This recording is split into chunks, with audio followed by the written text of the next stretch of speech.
Zvērīgi laba sezona Kristapam Porzeģim. Pielikts ir punkts oficiāli. Visās spēlēs, kurās viņš gāja laukumā, starta piesniegs. Mēs redzam 72 spēles. Valdi ļoti laba statistika, ja piesauc tos uzvārdus Novickis un Gazols. Starp Novicki un Gazolu arī pirmajās sezonās. Nu, šiem puikām Novickim bija sliktāk, Gazolam turpat, kur Kristapam. Pirmā sezonas.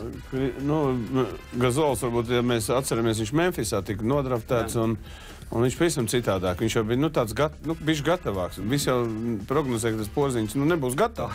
Tā ir. Paskaties, kas te sanāca.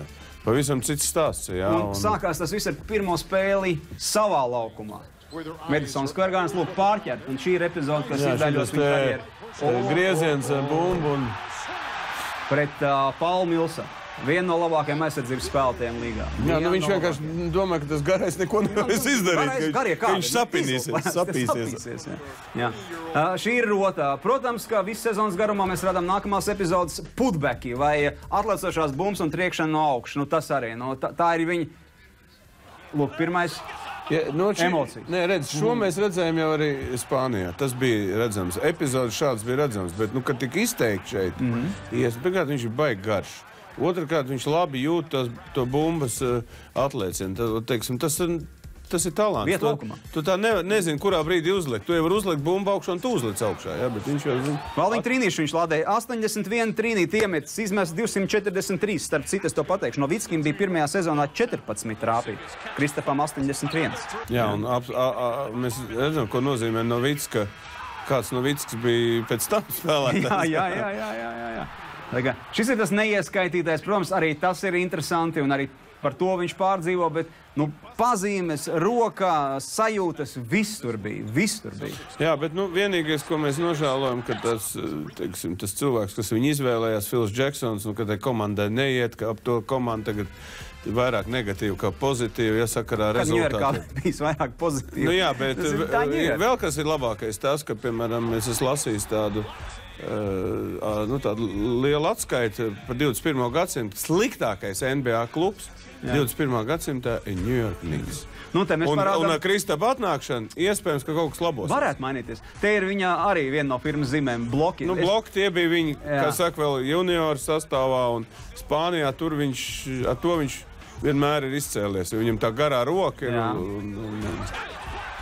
Skaisti. Paaudzies arī bija, salīdzināšu to Spāniju. Un slaucīja visu, nešķirojot zvaigznes, nešķirojot augums.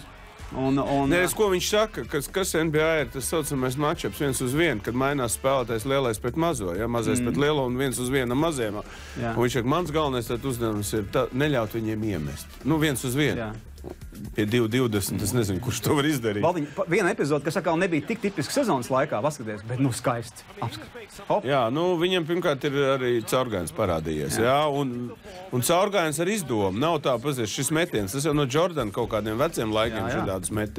Viņš tādu met iekšā. Jā, tā kā, viņš daudzos elementos ir pielicis. Šobrīd mums nav profesionāli pārraidi, pa ko mēs stāstīsim, kur Kristaps ir pielicis, kur nav. Jā, bet mēs pāanalizētu visas tās lietas, kas viņam bija un kas viņam tagad ir. Paskaties, šeit šī epizodes raksturs.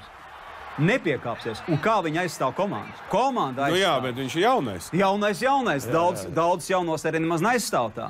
Tā kā komanda arī viņš ir ieņēmis noteikti lomu. Nē, bet vēl ko es gribētu teikt, kāpēc viņš ir, arī tik populārs komandas vidū. Es esmu lasījis daudz. Viņam tas šarms attiecībā ar, viņš draudzēs visam. Viņš nav selfish. Viņš tur, viņam ir ļoti labas attiecības komandā. Otrs, viņš ir dabūjis mafijas barvežu akceptu, Karmelo, Karmelo jumts. Jā, jumts ir, un, labi, bet tas jumts ir arī... Jānopelna. Jā, viņš to ir pierādījis. Pagājušajā nedēļā bija viens zīmīgs brīdis Nacionālā basketbola asociācijā. Kobe Bryants, 37 gadu vecumā, nosvinēja savu 20. sezonu ar 60 punktiem, un tās bija atvads. 60 punktu spēlē vēl. Labi, viņš NBA spēlēs 3-8, 8-1. Tas stāsts ir tas pats uz to pusi. Viņš citā līmenī gan spēlē, bet jautājums jau no tā. Šeit ir viena lieta, kas ir tas, ka tu sevi vari uzturēt tādā fiziskā formā. Jā, ka tu vari nospēlēt, un labi, šī spēle parādīja, ka viņam tas potenciāls, viņš gan izstījās tā sevi, viņam sagurus bija, bet tā meistarība nekur nav pazudus. Viņš sagatavojās, un viņš vēl izvilka to spēli. Nu, viņš uztaisīja labu comeback. Tā ir. Viņus veids ļoti daudz slavenības, tā skaitā arī, paskatāmies paši. And I personally will truly miss you. Just want to say thank you, man. Thanks, Kobe. Thank you. Thank you for everything you did. And we really appreciate everything that you've done for the game. Yo, Kobe, we respect you, miss you. Overtime, rules! Another black mama at that as well. Nu, redz. Tas man tas viens. Redz, arī Guns tik. Kā tu tik tur? Kā tu tik tur? Cik sen tu pazīsti Kobi? Es jau viņu tur ieteiktu. Pēc vidusskolas.